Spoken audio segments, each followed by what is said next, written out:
Official records के हिसाब से इंडिया में 1,31,000 करोड़पति हैं और इस साल 2022 में ही 6,000 नए करोड़पति बने। और आप सोचो, इंडिया में तो इनकम टैक्स रिटर्न्स लोग भरते भी नहीं है। मेरे ख्याल से लेस देन 5% लोग ही इनकम टैक्स रिटर्न्स भरते हैं, और जो भरते हैं वो लोग अपनी इनकम को बहुत कम करके दिखाते हैं। तब ये फिगर है, तो एक्चुअल में कितने सारे करोड़पति हैं। आप भी एक करोड़पति बन सकते हैं। इस वीडियो में जानते हैं कैसे।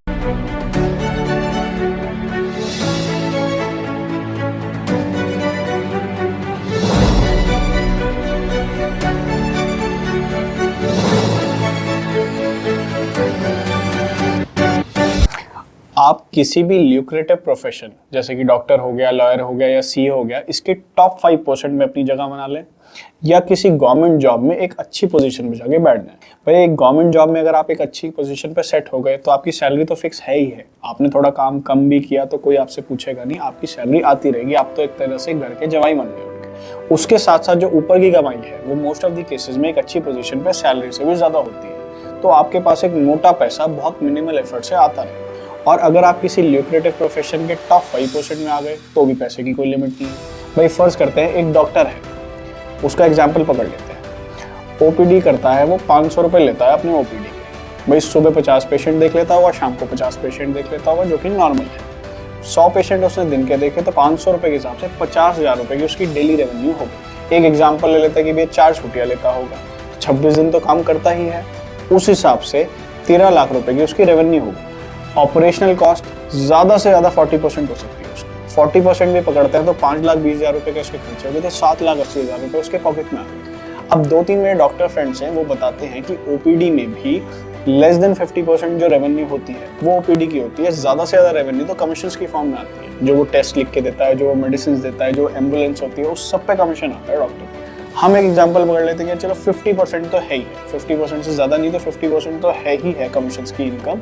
तो 7,80,000 रुपये उसको यहाँ से भी आ गए, यानी 15,60,000 रुपये उसने महीने के कमा। मात्र 6 से 7 महीने में वो 1 करोड़ रुपए कमा लेगा साहब। आप एक अच्छी ब्रांड की फ्रेंचाइजी ले लीजिए। भाई नया आप कोई प्रोडक्ट लॉन्च करेंगे या नई सर्विस लॉन्च करेंगे तो आपको उसमें सबसे पहले देखना पड़ेगा, टेस्ट करना पड़ेगा मार्केट को कि चल रहा है नहीं चल रहा है, क्या चलेगा क्या नहीं चलेगा। बहुत सारी टेस्टिंग रहती है। जब आप फ्रेंचाइजी लेते हो तो आप एक चलती गाड़ी का मजा लेते हो। भाई ऑलरेडी ब्रांड चल रही है, ब्रांडिंग हैवीली ब्रांड ऑलरेडी करके चलती है, सिर्फ आपको तो उनका प्रोडक्ट बेचना है और अपना प्रॉफिट अपने पॉकेट में रखना है। जब आप किसी ब्रांड की फ्रेंचाइजी लेते हो तो ऑलरेडी सेट होते हैं प्रोसेसेस, सिर्फ आप उनको रेप्लिकेट करते हैं। आपको एक इनिशियल कॉस्ट देनी पड़ती है जो कि फ्रेंचाइजी कॉस्ट होती है, और उसके बाद रॉयल्टी फीस जाती है हर महीने या quarterly, depending on the circumstances. लेकिन आजकल क्या है, यंग जनरेशन फूड में, एपरल्स में, इन चीज़ों में बहुत पैसा खर्च कर रही है। तो अगर आप एक चलती ब्रांड का फ्रेंचाइजी ले लेते हैं तो आप एक अच्छा पैसा कमा सकते हैं। एक तरीका ये है कि आप किसी करोड़पति के साथ लग जाएं काम में। भाई कोई भी करोड़पति आदमी होगा ना, वो अपनी टाइम की बहुत वैल्यू करता होगा, और अगर आप उसको कोई ऐसा सोल्यूशन दे सको, उसकी प्रॉब्लम का ऐसा सोल्यूशन दे सको जो उसको कहीं और नहीं मिल रहा है, एट द सेम टाइम बिना टेंशन के दे सको, तो वो बंदा आपकी बहुत ज़्यादा वैल्यू करेगा और आपको पैसे देते हुए भी घबराएगा नहीं। अच्छा, अगर वो आपके ऊपर ट्रस्ट करता हो, ट्रस्ट भी 2 फैक्टर में होता है भाई। एक तो ऑनेस्टी के रूप में कि यार ये कमर में खंजर नहीं मारेगा, और दूसरा कैपेबिलिटी के रूप में। ट्रस्ट भी कैपेबिलिटी के रूप में कि यार हाँ ये बंदा कर सकता है ये पर्टिकुलर काम। तो आप रियलाइज नहीं करोगे वो बंदा कितनी जल्दी और कितना ईजिली आपको रिस्पॉन्सिबिलिटी पोजीशंस दे देगा। और जब रिस्पॉन्सिबिलिटी आएगी तो उसके साथ फाइनेंशियल इंसेंटिव्स तो आएंगे ही आएंगे। अच्छा, आजकल ये बहुत ट्रेंड चल रहा है कि एंटरप्रेन्योर बनेगा और इसलिए बंदा एकदम जॉब छोड़ के भाग जाता है। लेकिन कुछ लोगों को समझना चाहिए कि वो एंटरप्रेन्योरशिप के लिए बने ही नहीं है। बिजनेस चलाना इजी काम नहीं है, कोई फैंसी वर्ड नहीं है। तो उसमें क्या है, बेटर है कि आप किसी ऐसे बंदे के साथ लग जाओ जो बिजनेस चला सकता है और अपने पैसे वहां से कमा लो। आप सेलिंग में एक्सपर्ट हो जाओ। किसी भी बिजनेस को जिंदा रखने के लिए और नेक्स्ट लेवल पे ले जाने के लिए सेल्स की जरूरत पड़ती है। और सेल्स करेगा कौन? सेल्समैन। बहुत सारे सेक्टर ऐसे होते हैं जैसे कि टेक्नोलॉजी सेक्टर हो गया, फाइनेंस सेक्टर हो गया, इंश्योरेंस सेक्टर हो गया, जिसमें मार्जिन बहुत हैवी होता है। और जब मार्जिन हैवी होता है तो उनके सेल्स एजेंट्स को भी अच्छे कमीशन दिए जाते हैं सेल्स निकालने के लिए। अब रेगुलर आप सेल्स निकाल पाते हैं और अच्छे सेक्टर में काम कर रहे हो तो करोड़पति बनना बहुत ईजी है। आप अपना बिजनेस भी स्टार्ट कर सकते हो। भाई कोई प्रॉमिसिंग प्रोडक्ट पकड़ो और उसको बेचो और धीरे धीरे ऑर्गेनिकली ग्रो करके इजीली करोड़पति बन सकते हो। अगर आपके पास ज़्यादा फंड्स नहीं हैं तो आप अपना बिजनेस घर से भी स्टार्ट कर सकते हो, कुछ लिमिटेड क्वांटिटी के साथ कर सकते हो। और अब तो कॉन्सेप्ट कॉल ड्रॉप शिपिंग आ गया है, उसमें क्या आपको स्टॉक भी करने की जरूरत नहीं होती। अगर आप ऑर्डर्स लेने यानी ऑर्डर्स को पकड़ने में एक्सपर्ट हो तो आपका सप्लायर ही अपने पास स्टॉक करेगा प्रोडक्ट, वो डायरेक्ट कस्टमर को भेज देगा, ना आपको शिपिंग करना, ना लेबलिंग करना, ना मटेरियल टाइम से डिलीवर हुआ या नहीं, कुछ नहीं देखना, सिर्फ कस्टमर से पैसा लेना, डिफरेंस अमाउंट अपने पॉकेट में डालना और अपने सप्लायर को पैसा दे देना, दैट्स ऑल। अच्छा, आजकल ऑर्डर पकड़ना भी बहुत आसान है, सोशल मीडिया बहुत पावरफुल हो चुका है।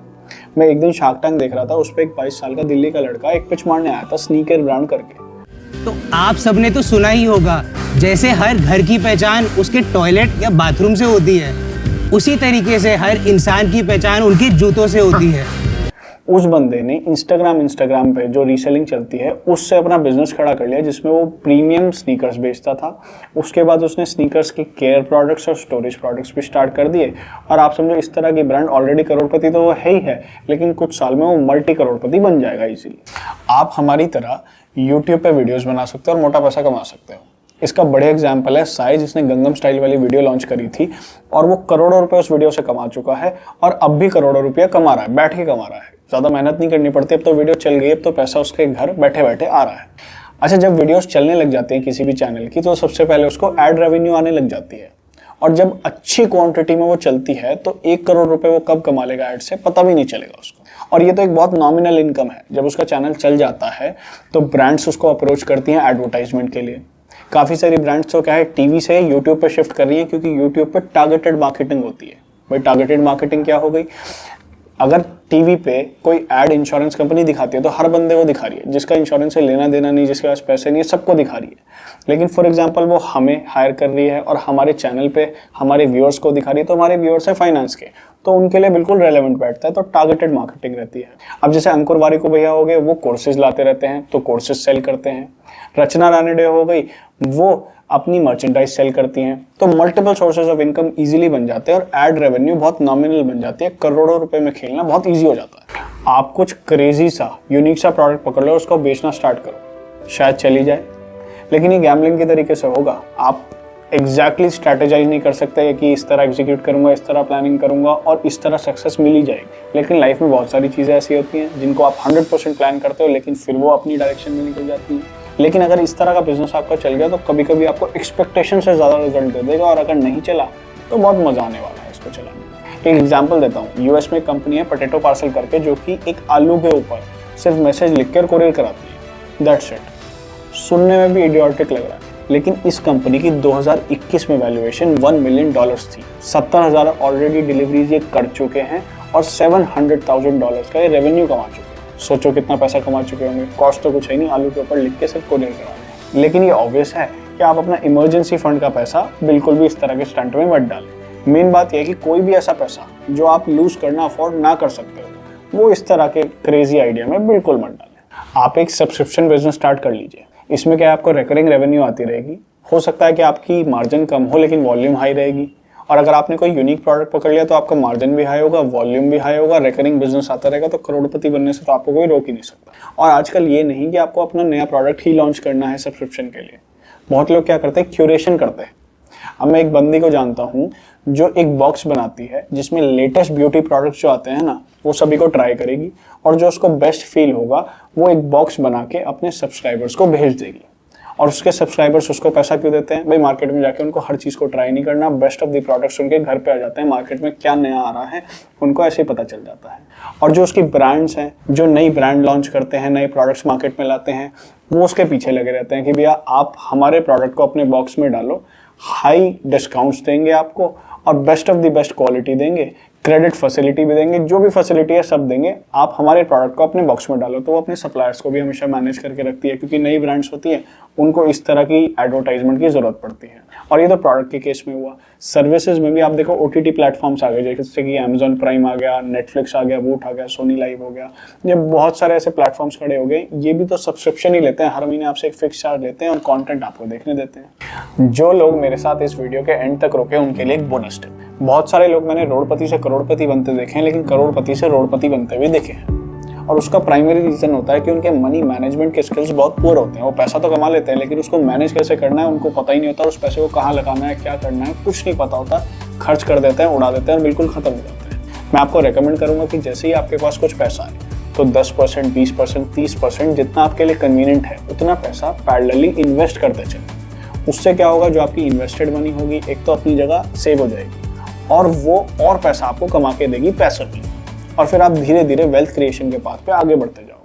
अगर आपको मेरी वीडियोस पसंद आती हैं और आप चाहते हो कि इस तरह का कंटेंट मैं रेगुलर लेता हूं, तो अभी इस चैनल को सब्सक्राइब करें। मिलते हैं नेक्स्ट वीडियो में। Until then.